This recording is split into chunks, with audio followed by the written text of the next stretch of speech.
Auzubillahiminash-shaytanir-rajim. Bismillahir-rahmanir-rahim. Assalamu alaikum, 8th class. How are you? I hope you are fine and safe. Today we are going to start the fourth lecture of bio. So please open the books. बेटा last time हम लोग level of organisations को study कर रहे थे और हम लोगों ने ऑर्गेनाइज एंड सेल लेवल और टिश्यू लेवल्स तक स्टडी कर लिया था। आज हम लोग जो स्टार्ट करेंगे नेक्स्ट हमारा है organ and organ system level. अब हमने देखना है कि organ and organ system levels में हमारे पास क्या हो रहा है। तो बेटा ये मैंने आपके लिए कुछ की पॉइंट्स है, जो इम्पोर्टेंट पॉइंट्स है वहाँ ये मैंने आपके लिए लिख दिए हैं और इधर से मैं आपको बता देती हूँ। मज़ीद आप लोग इसे रीड करेंगे इस पूरे पैराग्राफ को, तो इसमें तमाम वही बातें हैं जो मैंने की पॉइंट्स के तौर पर इधर आपके लिए नोट्स तैयार किए हैं। तो चलें देखते हैं organ and organ system level. Higher multicellular organisms more than one type of the tissue having related functions together called organ।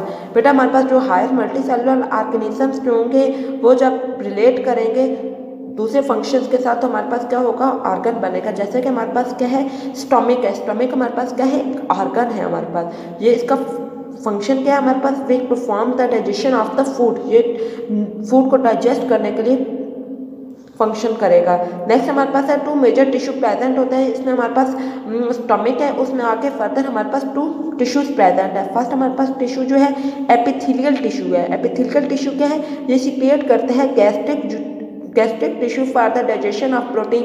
जब स्टमक में फूड जाती है डाइजेस्ट होने के लिए तो वहाँ पर एपिथेलियल टिश्यू क्या करता है, सिक्रिएट करता है गैस्ट्रिक टिश्यू सिक्रिएट करता है प्रोटीन को डाइजेस्ट करने के लिए। नेक्स्ट हमारे पास सेकंड टिश्यूज में हमारे पास कौन सा है, मस्कुलर टिश्यू। मस्कुलर टिश्यू क्या करेगा, ये परफॉर्म करेगा contraction of the stomach walls for grinding food. It means ये क्या कर रहा है, ये कॉन्ट्रैक्ट कर रहा है, स्टमक वाल्स को कॉन्ट्रैक्ट कर रहा है जो कि ग्राइंडिंग ऑफ फूड के लिए हेल्पफुल होंगी। तब हमारे पास डाइजेशन का प्रोसेस होगा। Otherwise without the two tissues digestion का प्रोसेस अकर नहीं होगा हमारे पास। नेक्स्ट हमारे पास लेवल है, next level in the multicellular organism is the organ system. ये तो हमारे पास स्टमक एक ऑर्गन था। नेक्स्ट हमारे पास क्या है, वो कहता है मल्टीसेलुलर ऑर्गेनिजम्स में जो नेक्स्ट लेवल है हमारे पास ऑर्गन सिस्टम लेवल है। In this each organ system perform specific function. Her organ system specific function perform कर रहा है। जैसे कि हमारे पास डाइजेस्टिव सिस्टम है, carries out the process of digestion. अब डाइजेस्टिव सिस्टम है तो वो क्या करेगा, सिर्फ फूड को डाइजेस्ट करेगा, वो कोई और काम परफॉर्म नहीं कर सकता है।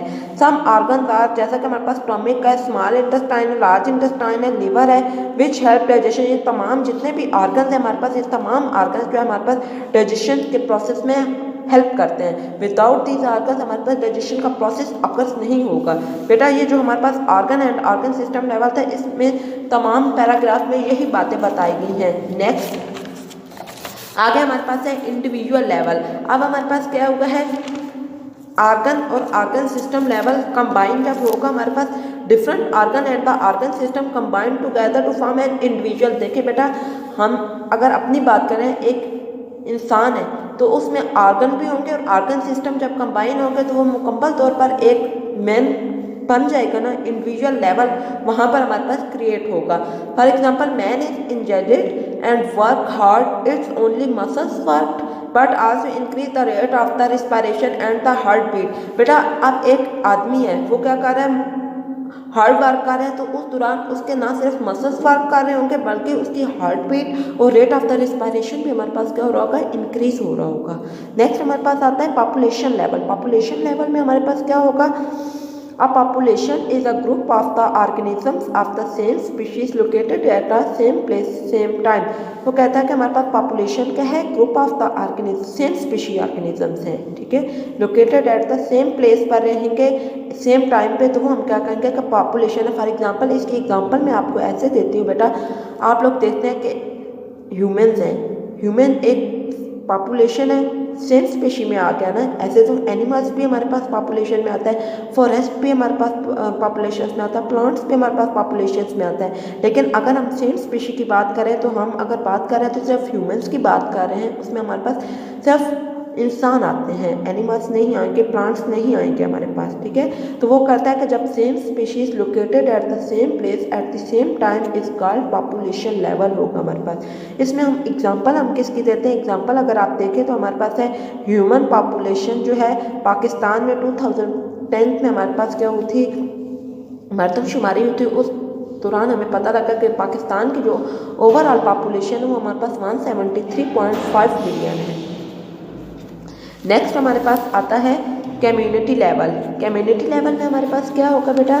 कम्युनिटी लेवल में हमारे पास होगा different populations interacting with one another with the same environment. It means different populations हैं वो आपस में इंटरेक्ट कर रही हैं विद द सेम इन्वायरमेंट के साथ। फॉर एग्जांपल आप देखें, हम लोग जब रहते हैं तो हमारे इर्द गिर्द एनिमल्स भी मौजूद हैं, हम लोग खुद भी मौजूद हैं, तो वो क्या बन जाते हैं? कम्युनिटी बन जाते हैं, क्योंकि डिफरेंट ऑर्गेनिजम्स अब क्या कर रहे हैं? इंटरेक्ट कर रहे हैं विद अदर ऑर्गेनिजम्स के साथ। जैसा कि फॉरेस्ट है, एक हमारे पास फॉरेस्ट है, उसमें हमारे पास डिफरेंट प्लांट्स हैं और साथ माइक्रो ऑर्गेनिजम्स भी रह रहे हैं, माइक्रो ऑर्गेनिज्म उसके साथ इंटरेक्ट कर रहे हैं, तो हम कहेंगे कि ये हमारे पास क्या है? डिफरेंट पॉपुलेशंस है। तो इट मीन्स यहाँ पर हमारे पास कम्युनिटी लेवल क्रिएट होता है। नेक्स्ट लास्ट हमारे पास है बायोस्फीयर लेवल। जब कम्युनिटी लेवल आपस में कंबाइन होंगे तो हमारे पास क्या होगा?